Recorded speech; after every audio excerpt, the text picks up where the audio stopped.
Hello there, it's Mike. And Katie. Today it's episode 149. What are we talking about, Mike?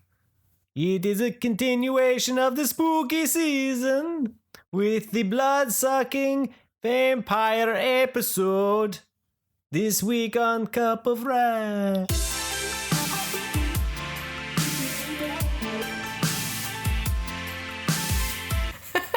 This entire episode, I will now talk like a vampire. Oh, you know what? There's a whole lot of different things in there. Like, I kind of heard, like, a Sven thing going from, like, Frozen, and, like, there was vampire, there was Swedish Chef in there. Oh, yeah, there's a little bit of everything. But I know you were channeling vampires from What We Do in Shadows. That's right. Nandor. Nandor. See, we remembered his name now that we're not talking about it actively. Wait, we're talking about it? Who is that guy? What's his name? Calendar Man? Yes. Hi, everyone. It's How's it almost going? October. But it is October in the House of Wrath. Yeah, it is. Completely, for sure. The time has come. The darkness falls upon the land. Our curtains are drawn. The rain pours from above. And we sink our teeth into the spooky season. Oh, I like it. Ha ha ha ha ha. One spooky episode. Ha ha ha ha ha. Counting with Cup of Red. 2 spooky episodes. Oh, there we go. 3 spooky episodes. And there's going to be at least 4 or 5, so I can keep going. So we can just, we can, Be prepared for spooky episodes coming at you. We should start doing like the He-Man. Like, what did we learn today, Mike? The moral of the story is, Yes. the moral of the episode is, Yeah. don't be a douche. That is always the moral of every story. Be a little less douche. Be a little less douche. That was one of the greatest clips ever. Say hello to someone near you. Right now, you know what? Let's channel the good vibes. I don't care where you are. I don't care if you're alone. Just reach over and say, hello. How are you? You look good today. I'm sure whatever you have going on, it's okay. I wish I could sing.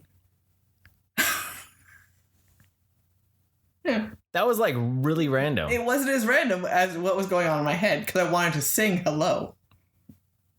But I couldn't. Hello? Yeah. And I can't. Now, I can't even think of the rest of that song. Is it From the Other Side? No. Yeah. Hello. Eventually, but. Eventually, after they've died and perished and gone. Then they'll be on the other side of the wall. In the song, it is. Boarded up and realize they're not dead. You know what? Dum, dum, dum. Wrong episode. Wrong spooky episode. So going forth in this next season, we're going Henceforth. Henceforth. For the next 5 episodes. We're going to be diving into some horror movies. Yes. And spooky time, because by this time we're all finding our sexy costumes that we like to wear. Totally. And pumpkins that we like to put holes in. And I would like to know what Mike's sexy costumes are that he likes to wear. Oh. I mean, I know last year was not last year. Last year was nothing. We haven't made costumes in so long, Mike. Oh, I'll put something on. Yeah? Oh, yeah. Ooh. What made Spot cry? So, anyways, so each episode will have a bit of a theme, and we'll randomize. We're not really doing, I don't think we're really doing like favorites. No. We're just picking what fits a thing. theme, and let's find a movie that fits it. And we're going to try for 3 movies, I think. that fits that theme. So this week happens to be the Bloodsuckers, the vampires. It'll be very exciting. That was like the most lackluster, like pump up, like hype man ever. Dude, I'm like so excited about the vampire movies. Is that better? That was a little better, but like a little like not really there. So I went to a corn maze. And there was vampires there. There was no vampires there. There was nothing spooky at all about the corn maze. So it was kind of disappointing. Well, okay. Let's rewrite. It was a field trip. It was a field trip. So let's hope it wasn't spooky because he had to keep children calm. So it wasn't like a scary adult version of a corn maze. Oh. Like scary. I like that. Like sexy corn maze. Guess it could be, but it's the cornhole maze. I don't know. What if people do try to have sex in the corn mazes? No, because the corn is scratchy. It is very scratchy. It's like blades. It is. That would hurt. Can you imagine like, falling? That's the thing is like they always show people like especially in horror movies running through corn maze. Yeah, and they'd be sliced to shit, dude. Right? You can. Yeah, that's a start. But yeah. Anyways, corn maze. You probably could with a white sheet. You just go around like a ghost. Yeah. With like not a clan, but a ghost in a corn maze. That would be pretty fun to chase people in a corn maze wearing a ghost costume. Yeah, going, ooh, spooky season, I'm coming for you. Anyways, I'm feeling the sadness without being able to. Of course, it's been a while now, but with Hollywood Horror Nights, yeah, I see all those things. I miss all the mazes and the scare zones and all that. They've added Death Eaters. To Universal not Hollywood, Florida. Like that's super cool. Yeah, as a Death Eater show, they come out and the little fireworks and smoke effects and they chase people around and that'd be pretty awesome. Taunt them, be like, evil. So yeah, I still have another Death Eater tattoo for you. Yeah, we still have another one because he was a Death Eater a couple of years back. Yeah. Prisoner of Azkaban. I should just throw that on and wear my sweater to school. There you go. That would be awesome, actually. You could wear that all week and you could be a Death Eater. Dirty, stinky prisoner, man? No, just a Death Eater. Like just a Death Eater, okay. Yeah, just that. Yeah. No big deal. Anywho. I don't know why. I feel like really off topic and like spastic. We are very off topic. Yeah. It's a little bit everywhere. I think it's been a while since we've done like a real like just a whatever I want to say. Yeah. Soon, man. Soon. So vampires. So what's up first on our agenda of vampire speaking? It's so formal. Formal and fancy. It's not like fancy vampires. Fancy vampires. I don't know. I feel like I've had too much caffeine, but it is not the case. I have had some beer. So maybe that's why. Well, we finished off. There was something that was in Vampire Wise that was a bit of a finish off that we finished. It was American Horror Story double feature, the first part, and it was a roundabout like more scientific. It was the concept of vampires, in a scientific form, no mythology whatsoever. Yeah. It was just the idea of just the blood sucking part of it. Consuming the blood of those that you think are just trash in the world. Garbage people. So it was just the idea of a mineral imbalance that you crave, and blood is the only way to get that mineral balance back. So I thought that was a really cool, like, relatively simple explanation for the concept of if anyone was ever actually found to be drinking blood. Yes. Maybe that there might be a root to some of that concept. You never know, right? And but yeah, so that, and then the idea though that the people who weren't successfully driven to start, to greatness with this pill, then turned into monsters. And more of they looked more like the myth, the pale, of vampires. They looked more like monsters. They weren't really there anymore, right? They were just incoherent and more animalistic. Yeah, right? Almost like birds. They tweaked and they popped. They were creepy. Popped and locked it. That'd be a good horror zone. Oh yeah, totally. To have those things coming out. Scare zone. That every time they were on screen, it freaked me out. They shrieked and they pop, pop, pop. I don't know. That movement is actually really, because it's so unnatural, right? I guess that's well, nothing really moves like that, right? Yeah. So, I really like to see this part of the season, this first part of the season. I really found even the finale, it pissed me off because it was almost like so real.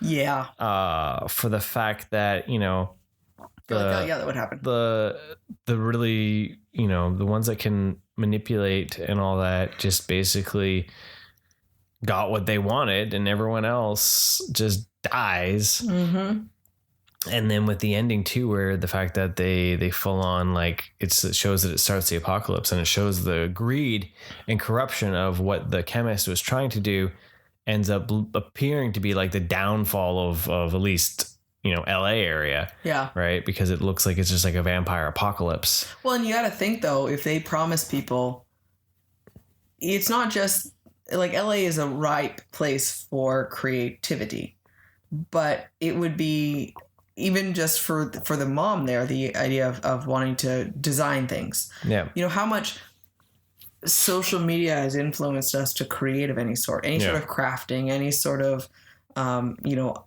ability. It's not just an art, it's an ability for anything, really, a talent for something. And we would, as a society, be very, very, very susceptible to a magic pill that would give us something that we just assume we have and can do. And it would definitely be the downfall. Yeah, they just gave them out like M&Ms. Yeah, and or force people on it and peer pressure into it. Right? It's like, well, if you're gonna, don't be a little bitch. Like, take the pill and prove us that you are amazing. Yeah, right. So then that full that greed, because all that she could see was the idea that, well, if they succeed, I'm going to get their contract. I'm going to make a shit ton of money off of them.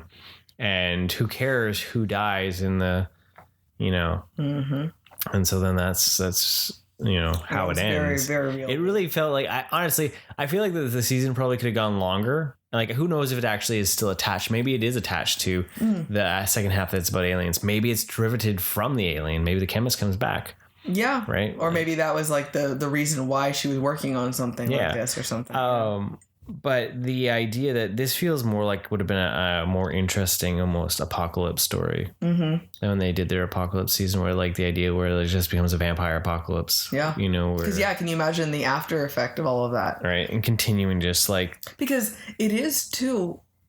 Okay. So once everyone has this magic ability, okay, how the little girl acted, how she was better than anyone. Yeah. Could she actually enjoy anything else? Yeah. So then now that everyone is elitist and has this magical talent, who's there to enjoy it? So then how does that work? Because then you have oversaturation. Yeah. Now everyone is either talented or a monster. Yeah. So now there's no one in between to just appreciate the talent, because you know what? I really appreciate what you can write, Mike, because I can't do it myself. Yeah. Rather than, what are you talking about? I'm better than you. Yeah, right. So nothing you can do can be better than me. So I dislike anything that anyone does. Because that little girl, she's never going to appreciate anyone else's. Well, she just killed anyone that got in her way. Yeah. So no one is as good as her. So like even if people took the pill and they were as good as her, but her drive would overwrite, and she would then potentially kill them. So can you imagine then how much the formula would have to change? That next high, that next better, that you know. Like, there's a lot more to explore there, honestly. Oh, yeah. So yeah, the first half, I really thought it was interesting. It got real. I hated the little girl. Not in the bad acting, but like just played quite the... She was evil. Evil little bee quite a bit. And it was just like, no, I want you to die. Right. So... and it was very sad that she lived and killed lots of people. Right.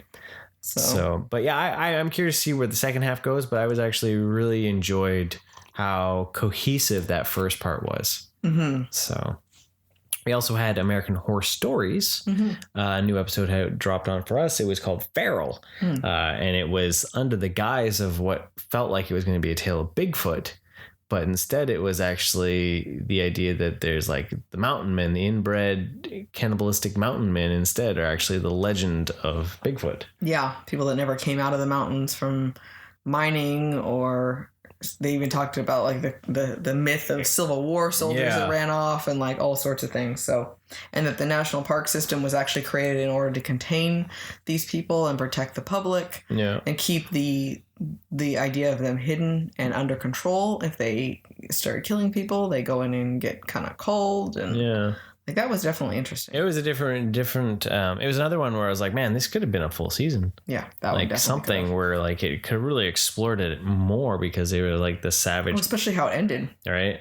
It was like there was something more like, what is going on? Right. It abruptly ended so much that I was like, but I wanted more. I wonder if any of this type of stuff is a bit of a marketing, see their people's reaction. So like if they put something like this out, if there are people, I mean, I know it would be hard to actually bounce off of this one story, but see people's reaction of, is everyone calling for more season for Sasquatch story or this, something like this? Okay, well, they kind of like this idea.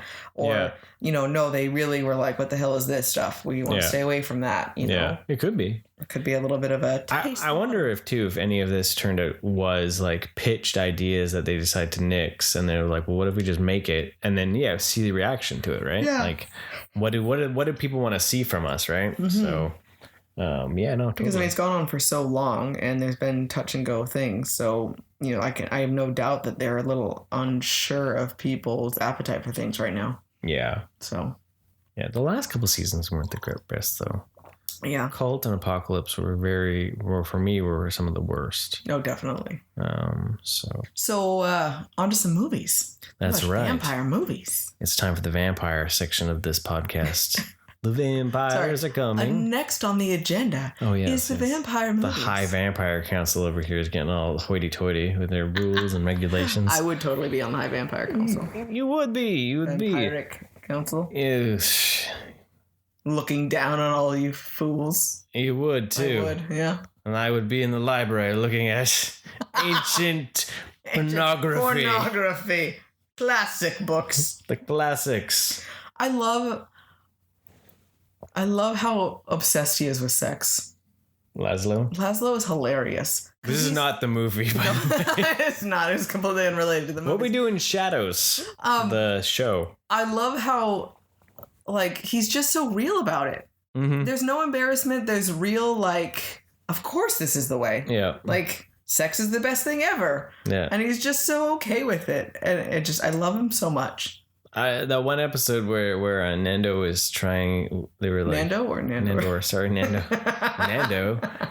Nandor was he was like getting all like wanted to be that lady, right? And Laszlo's like, he just needs to go and masturbate in the garden shed, just like I do, just like I did just now, right? Like, you're just like, why is it a big deal? Like, oh my goodness, just go do it. Anyway. Movies. So we found one last year, actually. We never got to watch it. More of a family affair of vampire movies. Called Vampires versus the Bronx. That's right. And so we thought, you know what? We're going to make sure we watch that this year. Yeah. And so we were able to watch it with Kiddo. So it's a little bit more edgy than, say, The Night Book, like we watched the other day. So it's still PG-13. So the story is basically that the Bronx are getting bought up by this like shady realty company. Yes. Developer company. So they're buying, they're convincing all these places that they should sell their property, and they're going to be redeveloping things. People are just disappearing out of the neighborhood. Yeah. Like they just think they're getting paid big and they're just piecing out, right? Mm-hmm. So these kids are trying to save their bodega that they've hung out all their life and all that. And then they find out that this development company is actually run by vampires. Mm-hmm. So it's kind of like a Goonies, Stranger Things vibe. Yeah, because it's like the main characters are kids, like teenagers, but they are... but there's definitely still death and murder in it. Yeah. There's monsters and the way they look and everything like that. Yeah, so. It's a coming of age kind of story.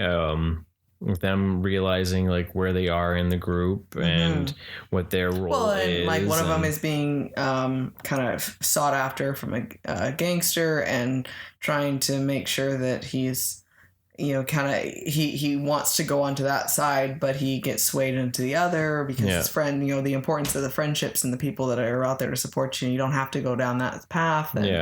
And what really matters to you. Well, then you get asked to do something that maybe you realize isn't the best decision, right? Yeah. I quite enjoyed the movie. Yeah, I was pleasantly surprised. I found it quite interesting. There was quite a bit to laugh at. There's quite a bit of jokes. There was emotionality too with the people that died. Mm-hmm. And it wasn't brutal gross, so it is definitely like the starter horror feel for kids. Like, and it wasn't corny or ridiculous. There was no potty humor in it. It took itself seriously. Yeah. So it was on Netflix. Mm-hmm. The Vampire vs. Bronx. What was one of your favorite? What was something that was like? Because we. I don't want to do too many spoilers for it, honestly. But it's over a year old. It's over a year old.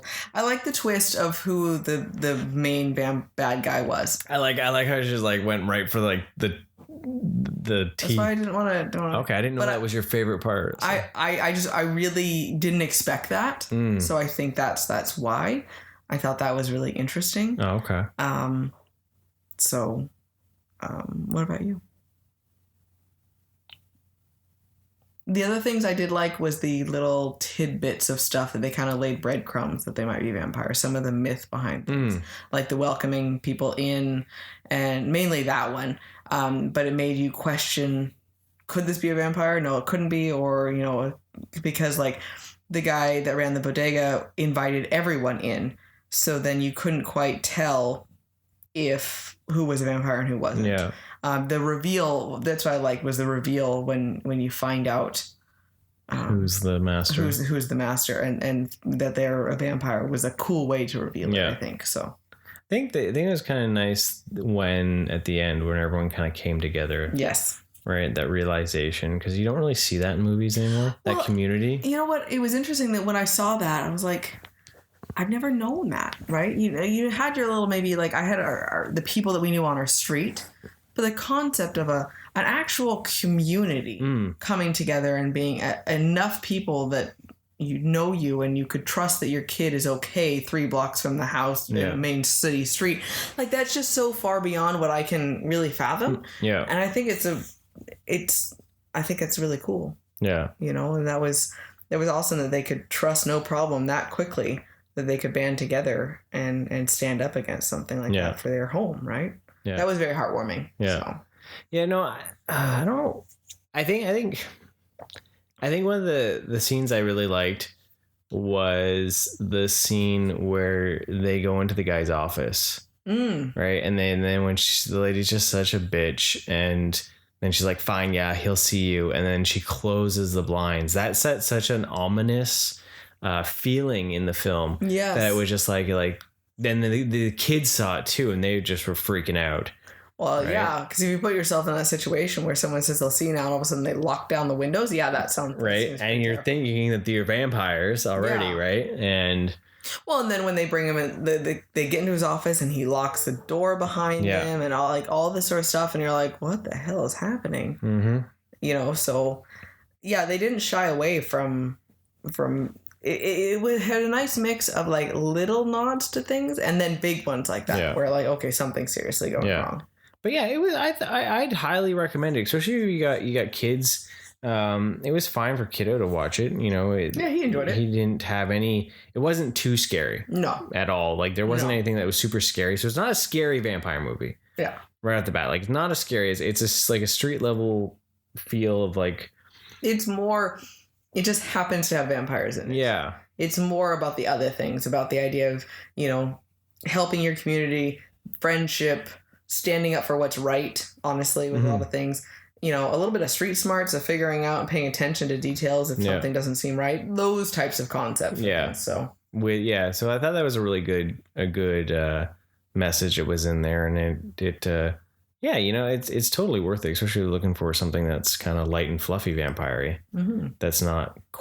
Yeah, exactly. Right? So on Netflix, it's considered a Netflix original. Vampires vs. the Bronx. Next up on the agenda of vampire speaking. Well, I was going to say, well, how do you like your bloody tea? Yeah, our tea looks like blood. Actually, it's pretty impressive. It's It's a warm cup of blood. It don't taste like blood. that is all. It's herbal tea. It's delicious. But yes, it is super dark, which is awesome. So yeah, so we kind of just spun the wheel. We're looking for different vampire movies that we really hadn't either watched or haven't seen in a long time, right? Because there's some that you've watched a bazillion times, or you've seen, already this year we did some Underworld and we did Blade, so, and we recently also had just watched Dracula a lot, so it was like trying to find some things that I know that maybe you hadn't seen. So I saw that From Dusk Till Dawn was available on Amazon Prime for us up here. I didn't even know this was a vampire movie. So From Dusk Till Dawn, written by Quentin Tarantino, directed by Robert Rodriguez. This was kind of like George Clooney's first role outside of ER, kind of. Okay. If I remember correctly, time-wise. Kind of breaking out into that. Yeah, it's like he was like the Disney Channel star that was tired of playing nice and decided that it was. So he just went off the rails. Yeah, right. I see how it is. Well, you get a chance to work with Tarantino, then, and just go crazy. It was in '96. Okay. So yeah, it was right around that time. Okay. Because he hadn't really. Yeah, so I had never seen this movie. Which was weird because I know we had gone through a lot of watching Tarantino movies, but well, because it's just written by him though, right? Yeah, I know, but still. But yeah, you're right. I guess it is just written by him. But what's funny is I never thought it was a vampire movie. But then when I thought about the title just for an extra moment, I was like, well, that actually makes a lot of sense. I don't know why this didn't feel like it would have made fit at all, but sure. Okay, so the first half of the movie, before the vampires are there, the first 3/4 of the movie, that was some intensity. Yeah. They're bad guys. Yeah. Super bad guys. There's no sugarcoating it. They're not kind of bad guys. They are really, really bad guys. Seth Gecko and Richard Gecko. Well, but Clooney's character, as much as he's a bad guy, well, yeah, he's not, right? So Rick was Tarantino, yeah, right? He was a bad guy. He was a full sociopath. He was crazy. Okay, so on that. No, because he was a sex offender, yeah, obviously, and obviously a murderer more than just because Seth was just killing for necessity out of get out of my way. But he never really killed a lot in the movie, though. He didn't really want to kill people. He just wanted to use it as a way to threaten people for power. Yeah. Rick wanted to kill people. Yeah. Richard, sorry. Now, I want to know, though, what made Tarantino decide to, act and be like, you know what? This is the role I want to play. Considering he wrote it, yeah. Yeah, the fact that... This is the connection, the character that I'm really feeling connected to. Yeah. Out of all the characters... The murderous sex offender. Yeah. No big... I liked the commentary, though, by all means. Here's my disclaimer. This is not any sort of okay for behavior like this. But I do believe that sex offenders... have a mental instability. Something is a little off and wrong with them, obviously. Not giving reason why it was okay for him to act the way he did, but I like that what he heard the teenage girl say. Mm-hmm. So then they somehow rationalize it in their head as if they're doing what the woman wants. What they want, yeah. And I thought that was an interesting commentary on that. Because again, it's not right, and obviously something's wrong with the way their brain's wired for it. And it shows even any sort of act against someone, how you can turn it around and rationalize it in your head that I was doing what I was supposed to, or what they wanted, or what they asked for. And I thought that was interesting. I don't want to really say that I liked it, but... well, it was an interesting play on it, because it was the idea that... Because he seemed so calm. It was yeah, I'll totally do that for you. Yeah. You got that. Yeah. You know, and it made it almost, because then they make themselves out to be the good guy. Yeah, they're all like, and she's like, what are you talking about? And he's just thinks that she asked him to go down on her. Yeah. And so Right. I thought that was an interesting commentary on that. So, but I mean, that first opening scene there, it goes from like so calm to so off the wall so quickly, it gets out of hand. And it's like, we were supposed to be keeping low, and we blew this place up, and we killed 4 people, and we like there's no calm or staying low about any of that, right? Yeah. So that kind of shows you kind of the world you're going into with the movie too, right? Exactly. Like, it was a great okay, so this is where we're headed. Yeah. You know, things are gonna go from okay to really bad. And I guess I shouldn't have been surprised then when Richard killed that hostage. In all reality. Oh, you knew the moment that he asked her to come into the bedroom, she was gonna die though. Well, because it was like it was definitely uncomfortable. You couldn't tell. Okay, he seems like a little kid. Yeah. You know, and then you're like, this makes me feel weird. Yeah. And I don't know exactly why. And yeah, and then I that was interesting how they showed that he killed her with what Seth. So it wasn't like you saw it through Seth's eyes and you saw the whole. It was like the crime trippy scene. flash. It like, was just strobing. like what the heck just happened? Yeah. Well, then he was having her. It showed. It was kind of cool because it shows almost like how he was trying to process it, right, and try to figure out like what he was seeing. Yeah. Right. And be like, how did it get here? So does he let some of that go because the only way he can deal with what his brother does is to process it in that way and not really see the whole thing? Maybe. Yeah. You know? Deep, dark, philosophical thoughts. Mm-hmm. Oh, yeah. It probably is. Like it's... Because that would make sense, right? I mean, otherwise he wouldn't have been able to rationalize why this was an acceptable thing. He didn't like it, but he still accepted it. Yeah. So then we meet Harvey Keitel and his family. Yeah. And it was interesting having him have an accent. Not the normal voice. Yeah. You know? He's a good actor. He did a really good job of that character for sure. So you really care for that character. Yeah. And you want everyone to be okay. Yeah. And it's really sad that he's not. Like, I was devastated when he died. Yeah. So well, his son dies and yeah, it was terrible. I'm jumping ahead on that one, but okay, so we've made a plan and we're gonna go. You're gonna hop the border. They're gonna hop the border. Like, well, this time you're still like, how is this a vampire movie? Very much so. I'm like, vampires, sure, Mike, sure.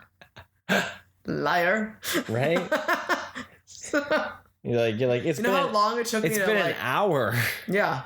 I'm like, okay, this is like really intense and it's a cool dramatic movie, but like, where's the vampires happening? So like, you promised me fangs, bro. Yeah, geez.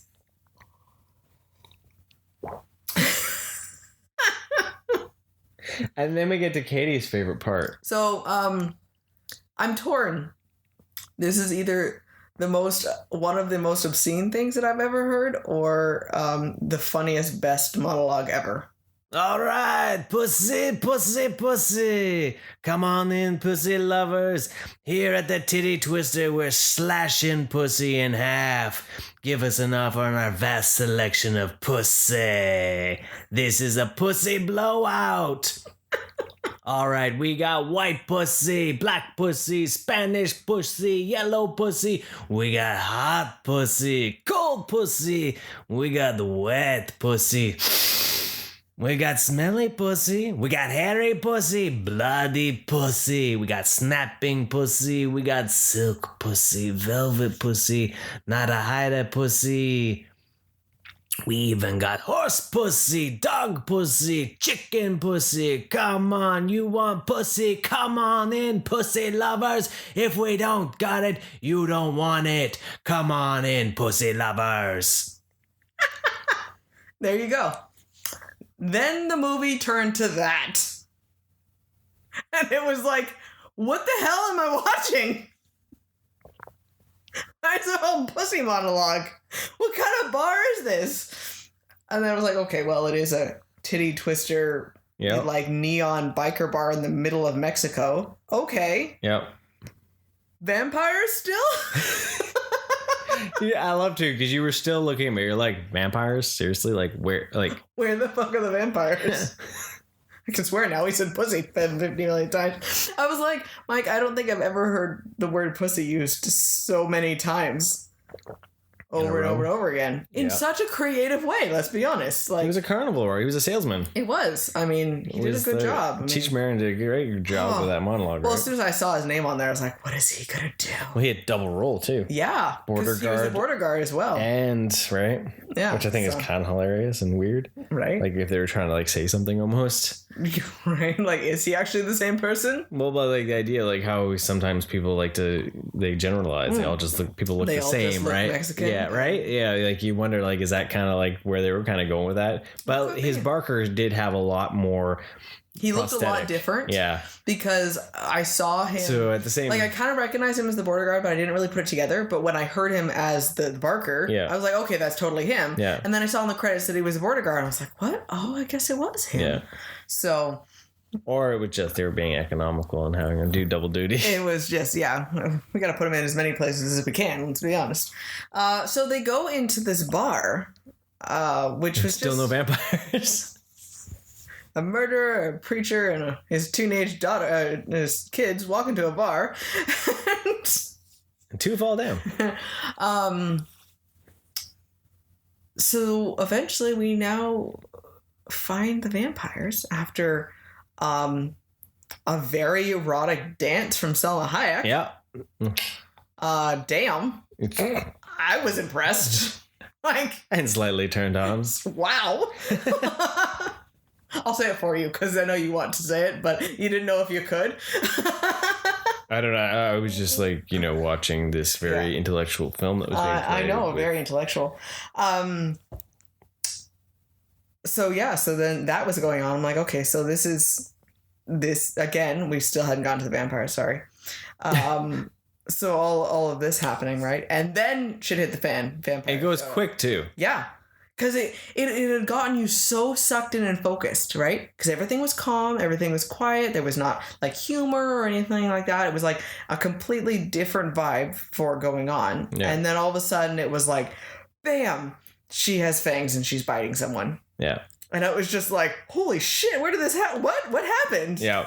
I think that was the idea. The dance was hypnotic. Very much so. It was supposed to suck you in. It was supposed to. It brought the film down because they had almost had that bar fight, right? Yeah. And then it brings you down. It mellows you out. And it was very hypnotic idea, and that was kind of a cool concept to go with the vampires idea, right? So they're all the truckers and all that are hypnotized, and then they're less rowdy. They're all just chill, right? And then just full vamp-tastic. And they're ugly vampires too. They are so ugly. They're like, they look like bats. Mm-hmm. Like they actually look like bat beings. Yeah, they're not, because I mean, it's interesting how many different ways we've portrayed vampires. Mm-hmm. We can portray them as just totally human looking with fangs, all the way to like hideous, grotesque monsters. Yeah. And all of them look so different too. Sometimes they all look the exact same. But these ones looked so different. Yeah, because when they transform to be able to bite, they have to fully transform. Like more of a some even kind of look like a snake almost too, right? Because Selma Hayek, she was all like scaly looking almost. She almost like you. If I'd seen it, I wouldn't have been like, oh yeah, she's a vampire, right? Yeah. It was definitely a unique design to them, right? Full creature feature. Idea. So then, mass chaos of vampire carnage happening. and death with the vampires too, because now you've got Gecko's team trying to survive. Yeah. So one thing that was interesting was that because there was so much blood within those scenes where the vampires are tearing people apart and all that in the bar, they changed the blood of the vampires green. Oh yeah, because that was originally when they stabbed her. She saw that it was green blood, and that was the first like, wait, something's totally. Because that was when they stabbed Danny Trejo, right? Yes. And he looks so young in that movie. Oh my goodness, so young. But they changed the vampire's blood to green because between the swearing and the violence that was already in it, they were pushing their rating. They knew that they were going to be... It was going to be at NC-17 pretty soon. Yeah, so the green kept them in the They look more like a monster rather than a human aspect for things. I liked... okay, so the worst vampire death, the most grotesque thing that made me go, whack, was when the teenage daughter killed the guy and his eyeballs exploded. That was so horrible and so over the top and disgusting. And he melts. And he just like fountains white goo out of his eyes. Like, it was so ridiculous. It's like, but every single one of them died differently. Yeah. You know, either they melted or boiled or burst into flames or shot, like all these different types of things. But they were all hilarious. They were all hilarious. Hilarious. Well, that's what I think is interesting, because by the end of it too, then you pan out and you see it's like the bar is actually a giant Mayan temple, right? That was so awesome. Right. I loved that so much because, okay, so it's so sad that everyone who died, like that was like super depressing. I was just like, it's over? What? She's just left in Mexico without a family? Like, that carnage? What the hell? You're like, why did you make me watch this? Right? Yeah. And then panning out, I'm like, oddly, totally okay. Because it was a giant Mayan temple. I was like, this is so fucking awesome. Right? And all the trucks that they pushed off the edge. I totally forgot completely that she was in the middle of Mexico by herself and her family had just died. And I was like, yes, Mayan temple. This is amazing. So... I'm really fucked up apparently, but I was like, this is like totally worth it. So I need to get a Mayan temple. So anytime you get mad, I just pull it out. No, it's just to any distract ancient civilization. It so was I just need to distract you with back to that. You're like, oh, you're mad, Kitty? Oh, look at this. Oh, temple. I don't know. You might need something Greek for that. But yeah. So that's how my experience ended. Yeah. So what, like, overall, like, what did you think of the movie? Like, just in a generalization. You know what? Actually, so when we first watched it, I was like, okay, well, this was interesting. I was getting really tired. Yeah. Honestly, so I know that I almost fell. You did fall asleep. Yeah. I kind of started to fall asleep. So I was like, okay, is this dragging on forever? And is that? It's long. It is a really long movie, right? But then talking about it right now, though, I think I'm kind of processing how much I really did enjoy it. Yeah. I think it was just not really expecting all of that. But then there's a lot that actually happened in it, right? So I'm really happy that I did see it because I feel so enlightened. It was an experience. So I really was happy with it. So as I say, talking through it, I'm like, okay, yeah, that was pretty cool. Well, there's some really cool deaths. It has that grindhouse feel at the end because it is so violent and over the top. I forgot with rewatching it. I guess this is technically a amnesia. How long it takes before you get there, and that setup it's like an hour, over an hour. It was a lot before you get, and yes, I did fall asleep this time. But it was a long day. Yeah, no, that's totally cool. A really long day. It was, yeah. So well, and the characters were they're such good actors, and it shows then that the story was good character development, and like it was a good piece of art put together. So I was really happy with it. I know we spoiled it, but if you've never seen it, still would recommend it because there's multiple from Dusk Till Dawn. There's like 4 from Dusk Till Dawn. Yeah. It's spun off, not with Tarantino or with Rodriguez. Other people did it. Like there's like The Hangman's Daughter and like there's all these other ones that go. And then they rebooted it as a television series for the El Rey. That's on Netflix. Oh, okay. I think. So. Okay. Yeah. So there's lots that kind of played with that mythology. So. Nice. So then our final movie of the night, the final movie. The last item on the agenda is... It's like, damn it, Katie, shut up. I like agendas, man. I was going to put Fright Night on. I was going to watch like the remake of Fright Night. Because I saw it when I was flipping through looking at the horror movies on our cable box, and it was gone. And I was like, what the donkey balls? Like, seriously. It's like October's coming and like all the free movies are. You like, wanted to watch horror movies? Right? Guess what? Sucks to be you.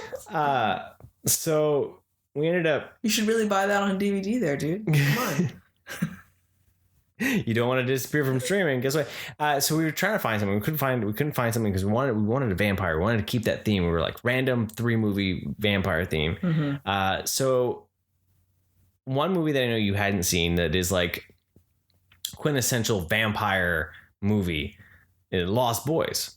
Another one I had no idea that it was a vampire. So I found that one. And we rented that. So this was a rental. So it was a video on demand rental. Yeah. Because I couldn't find Fright Night. Now, I ended up doing some digging, and it is actually on Disney Plus, the Star Plus, which kind of pissed me off that I didn't because we can't search. It doesn't search on the cable box for that. It'll find Netflix and Amazon for us, but not Disney. Yeah. So but side note. So you know what? We might not be done with vampires. Who knows? We'll have to have there could be more vampires. 3-way battle of monsters. I said battle. Didn't just say 3-way. We could tag it into horror remakes. Oh! 3 horror remakes. Nice. So we watched The Lost Boys. I was like, I've heard about this movie so often now, and I still have not seen it. I need to see this movie because I don't understand the references that happen in current pop culture for things, or like, it seems like it's something that I need to see as a classic movie.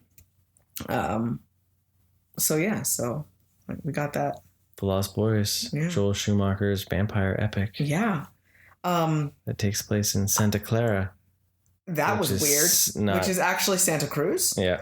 That was trippy because I spent a lot of my childhood in Santa Cruz, and all of a sudden I look up and I was like, well, that's weird. I've been right there. Yeah. Oh, I've been there. Oh, so they actually play Lost Boys every year, supposedly. Really? On the beach. On the beach. Mm-hmm. They do or I don't know if they still do it, but they used to like film series of where they... Oh, like the screenplay. Yeah. Screening of it. Gotcha. Yeah. So like... So you meant like people played the... Oh, no. Sorry. Like, well, do they hang out in the trees and attack people or what? Outdoor screenings they would do. Nice. And they always play that one because why not? Fits right there, right? Well, because I like the first... Then you wondered... Sorry, this is but like, would they add Us to that as well? Because Us was filmed there as well. It should. Because that was another thing that was trippy to watch that. I'm like, I can see the boardwalk. That's weird. Yeah, right? Well, because the first... Like, I thought about it. I was like, well, this totally reminds me of Santa Cruz. Like, when it first started. And I had seen the little hanging people mover basket things, right? And they showed the one... So those baskets have, like, caveman-looking people sitting in them. So you can, like, pretend like you're sitting and they have their arm around you. And when I saw that, I was like... That was the first thing I said was, I used to love that one in Santa Cruz. Those are, like, my favorite baskets to sit on. And then, no wonder they look exactly like it because they are those ones. Right. Like when we were watching it later. But yeah, the arcade and all the stair area there, the mini golf. It was kind of trippy to see that. But you said that it was actually based on a little bit of history, even not the vampire aspect. But there was a big chunk of time where there was a lot of murders in Santa Cruz, actually, unfortunately. Yeah, it was like... a very short span of time. Yeah. So, I mean, being a touristy area and kind of a traveling area and the kind of the vibe of more laid back people, I don't doubt that was a reason why people were probably... Well, there's 3 serial killers in like a decade span. Yeah. Like 30 people died or something like that. That's crazy. So. But they, okay. It was like in the 70s too. Yeah, in the 70s. I would love to point out how much I love the fashion in this movie. I kind of want to know, was 80s fashion that extreme really? Or is the movies telling us it was that extreme? Like, this one was like a really extreme version of the stereotypical 80s. Was it a little bit hyped up to be artistic? Probably. Or did they really look like that in California? Because you gotta remember, Schumacher put nipples on Batman. I know. So then it is Schumacher, and he does like extreme things with like weird amounts of detail. But like, there's so much going on with all of their outfits. Like the accessories are out the wazoo. Some of these patterns on these clothes, like fabulous t-shirt patterns. Like, oh my goodness, tassels on everything. Just it's good stuff. I really loved that. Yeah, that was the draw. That was like a super highlight of the movie. I was like, this is The soundtrack is kind of a good draw. Yeah, the second thing I was gonna say was definitely the soundtrack. It was because it was so different feeling. Yeah. Especially for something that would be a horror movie. Yeah. It did kind of give me the same vibe as like some of the other 80s. It was the 80s movies, right? Some of the other 80s movies of like the 16 Candles and like like the John Hughes, is it? Yeah. Like that kind of epic-y, like mellow music. I guess I don't know what to say like that. It was definitely a vibe. Yeah. For that. So one thing I though noticed watching, I was like, hey, it's rated R. I was trying to remember like what was rated R about it, and I'm watching it and I'm like, we literally could have showed kiddo this. Mm-hmm. And even in the most horrific parts near the end, I'm like, we still could have showed kiddo this. Like the movie, no sex, there was no swearing, right? There was just like one. There was that really artistic sex scene, but it was just like the swirling camera with multiple silhouettes. Yeah, there was nothing. And like the main song, the boys don't cry, or whatever it was. So epic. Yeah. Like. Yeah. So we should need to get a turntable. I think I might need to listen to the soundtrack now. Okay. I think I need, because I actually have an 80s like retro-y soundtrack. It's current versions of retro, like that type of style. Like that's one of my favorite soundtracks to work to, because it's like weirdly mellow but also upbeat at the same time. Mm-hmm. Yeah, I think that used to happen. I loved the twist and the reveal that the what's In Excess is the main. Yes. I had an In Excess album when I was younger. I don't know where we got it from. It showed up in my house, and it was one of our like mystical CDs that we had. But that he was actually the head vampire, that it wasn't Kiefer Sutherland. Yeah. I thought that was a really cool, and that fits with the concept of the Lost Boys mythology from Peter Pan.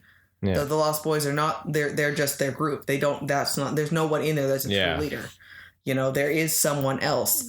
And I thought that was really cool. And you know, you had this deal with him, was it Corey Feldman? Yeah. Testing that he was a vampire or not, and he passed all these tests. Mm-hmm. And a kind of a switch of it, that the idea that if you're invited in, he almost had more power there. Then he didn't have those ideas, because then you put yourself at a risk, and like makes him a little invincible. Then like, we can just trick you into letting us in, and now there's nothing that can stop us. But they'd also mentioned it earlier in the film too, that there was like the garlic didn't work, right? Like it was like, so it really was just the holy water that really had any effect on that. The holy water and the steak. Yeah. Right. So the boiling the vampire in the bathtub. That was the best thing ever. That was amazing. And that's the most horrific thing that happens in the movie. And it was so over the top by shooting water everywhere, like all the pipes. It wasn't just the bathtub. The toilet exploded. Yeah. And so, it was just like it wouldn't stop. To me, I was like, did it get to the point where they're like, we still have money left? Yeah. What can we do? And they're like, let's blow up a bathroom with pink water. Right? Right? Oh, yeah. But this is one that I remember watching like years ago and thinking it was like just badass, because you want to be like, you know, they make the Lost Boys seem so like mystical, so badass, and like, right? Yeah, it's that punk rock vibe. Yeah, and I love the design of them. The hypnoticness of like joining them and being part of their tribe. They didn't scare them into it, and and because of the lack of like biting and attack, it was like a commentary on how easy it is to kind of slip into the wrong crowd. Yeah. You know, where you just kind of get like, I'm invited. Manipulated. I'm manipulated in, and I can be part of this. And it's like the peer pressure of that all. Yeah, the wanting to belong. Yeah, and how easy it would be. And again, like the idea of just, you know, being kind of. Well, it's all like also that idea too, that allegory of drugs and stuff like that, like showing that as like, you know, just that start of it, and then you know, at what point do you have the point of no return feel? Right. What, you know, Because that's really, when you look at it, that's yeah. what the movie kind of is more the parallel based because on. he has the one drink and then it all goes downhill. Yeah, from and there. should he do it? Should he don't? He's hungry for it. He wants it. Mm-hmm. But he keeps having family trying to pull him off back to the light feel. And, yeah. Oh yeah, it's definitely that's more what it is. An allegory, it just sure. It's uses vampires, right? Yeah. like Sorry if we just destroyed that for you if you didn't realize it. But you know what? I like that it wasn't sex-based. Vampires have become, and I have no problem. I can understand the idea of the sex and vampires going hand in hand to a certain extent. Well, no, I can understand it, right? Sex hand in hand. Thing. I didn't even actually go into the gutter on that one. Sexy hand job aside.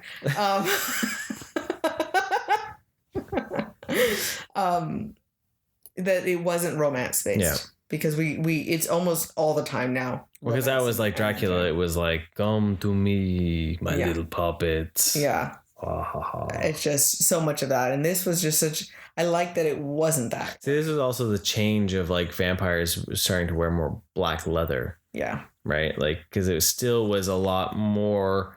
in like old Victorian looking. Yeah, like they still like the 70s still had like Christopher Lee as Dracula in like the classic Dracula look, right? The idea that vampires can be something different. Yeah. This is kind of like that switch in Hollywood where things started to be more so we should, if we ever want to be vampires, we should be Lost Boys version of vampires. Oh, okay. Yeah. Mm-hmm. So I shouldn't get my hair cut then. I should just grow the mullet out. Shave the sides, mullet it out, and bleach it out like Keith Sutherland. That's so terrible. Nice little like fake ear clipping and everything like that. Yeah. Oh, no mullet. Mullet. Okay. I really enjoyed the movie. Yeah. I really did. It was very 80s. It was very much... Oh, yes. Like, I know I'd never seen it, but it obviously did not stand up time-wise. It's not... It's a classic, but it's very firmly in the 80s. Yeah. For its classic aspect, right? So there's definitely that. But because I love allegories and it was still very artistic and very... art and over the top, like there was ridiculous. So did you notice that the vampires, though, when they did die, their blood had glitter in it? I didn't. I noticed that they were glittering. Yeah. So Corey Feldman is the Fog Brothers when they killed that first, when they killed the Bill. They have glitter on them then. Yeah, when he spews out and he's coated in glitter. Because I noticed that he had glitter, and then I didn't know why he had glitter on him. That's amazing. So there's a little bit of that then when you think about Twilight, the Vampire Sparkle. Most likely it came from the Lost Boys. Well, there's a little bit of appreciation right there then. Whoa. No. So, anyways. The other thing I noticed was... You're like, don't give it that much power. Was that the one scene where all the Lost Boys are hanging is very similar to what we see in Vampires vs. Bronx. Yes, because they have the exact same scene. As soon as we saw it in the Lost Boys, I was like, I remembered it then. I was like hold up. The Vampires vs. the Bronx, because they have the exact same scene where they all come across them like that. Yeah, and so it was almost right to it, right? Yeah, very much so. I like their cave too. I like that they weren't in a coffin, and again, like the Bronx, they had coffins in there, but it was the idea that they had this hideout where they could just be. Yeah. During the day, and with them, they had this awesome beach cave full of wonders. Yeah. Look at this stuff. Isn't it neat? Wouldn't you think my collection's complete? Exactly. Don't you know I'm a vampire with many things. Dave Gadget gives us plenty. I've got rock posters. Jim Morrison every time we saw the cave. But yeah, I like that there was the whole like there was a hotel. Right? It was like a hotel that fell. Clubhouse thing, right? Yeah. They're on the fault line. It had fallen and down. So they claimed it as their hood. Yeah, I like that. Vampiric hood. I love the shots in that movie though, where you clearly are supposed to feel like you're flying. Well, and I like that if you didn't know it was a vampire movie, you don't know what's going on. Yeah. They're being attacked by something, but it took so long, and it took so long for you to actually see a vampire face, right? Yeah. That was really cool. Yeah. That hanging on the train tracks gave me anxiety. Oh my God. I was like, just let go, Michael. You're one of us. I was like, don't let go. But you gotta let go. Don't let go. You have to let go. How are you gonna get back otherwise? You have to just like, they wouldn't kill him. He has to let go. Why is he hanging on to the damn railroad tracks? This is terrible. Like, just, oh my God. How many times do you think they said Michael in that movie? That sounds like a drinking game. No, that is how you go into a coma, because if I remember correctly reading, it's 118. Oh, wow. So you did know. You just wanted to, like... I wanted to see if you knew or had an idea. That was an obscene amount of time. So can you imagine if you took a drinking game? 118 shots? Every time a character says, I got it. Michael. I got it. On the floor. Passed out. That would be like the Pirates of the Caribbean drinking game. I know. That was a fun game. Where every time they say pirates, that's why I ended up on the floor. You take a drink. Why is all the rum gone? But yeah, I'm very happy that I finally got to see that. Yeah. So it was excellent.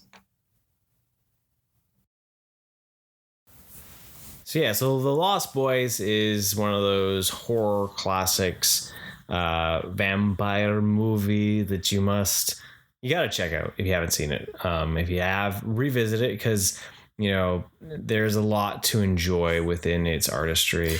Yeah, I'm actually already excited about watching it again at some point. Yeah. So, because I think there's a lot to look at too. So I think with the vampire genre in general, though, there's like so many, right? There's your action when you look at Blade and Underworld, and then you have your arty stuff that is your Dracula and even like the Lost Boys. Yeah. And then there's like your splatter gore, out there. So there's tons that we could still sink our teeth into if we ever wanted to take another bite or stab at it. I forgot to use all my puns earlier, so sorry.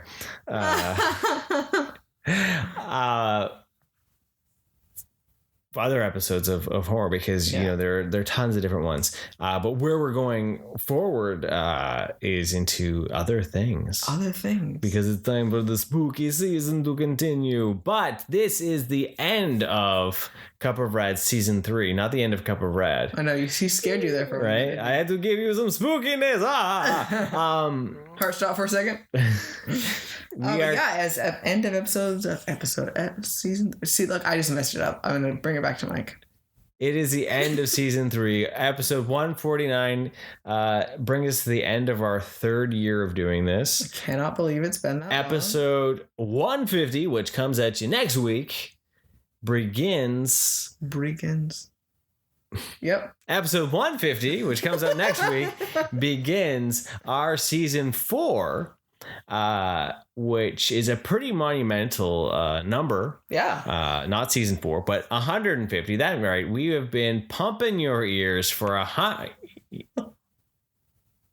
what years? I said, didn't I? Or years? No, you said years. Oh, okay. I think you said years. I think I combined it.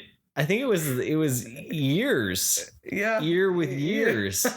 That's right. We've been pumping your ears full of our sweet, sultry voices for 150 episodes. We hope you've listened to 150 episodes. If you haven't, go back and listen to the rest. But we appreciate you staying. You're going to hear a lot next week. Yeah. With our celebration. We'll be wearing our maracas and our tambourines, and you'll be thankful that it's a podcast, not a video. I was going to say, I'm wearing maracas and tambourines. Interesting. We got to cover up certain parts of us for, the episode. I get tambourines, you get a maraca. I might need 2 tambourines and a maraca. You might. So. Actually, oh yeah. I'll just leave you with that image. Have fun. So, but that's all you can think about now. Yeah, right. I was like, hold on, wait a minute. It's more than a maraca. Tambourines and maracas. So next Halloween costume. Maracas. Yeah. Anyways, but not only will it be our 150th celebration, which will also bring whatever, we will continue the spooky season because our next ones will be zombies. Yes. Very excited. We're going to pick out 3 zombie movies randomly chosen. Spin the wheel of zombie movies. Turn. Wheel of zombies. Which undead creature hell will return? Nice. So come back next week and join us for episode 150 plus zombies. Thanks for joining us, everyone. Have a wonderful day. And remember, stay rad, dudes.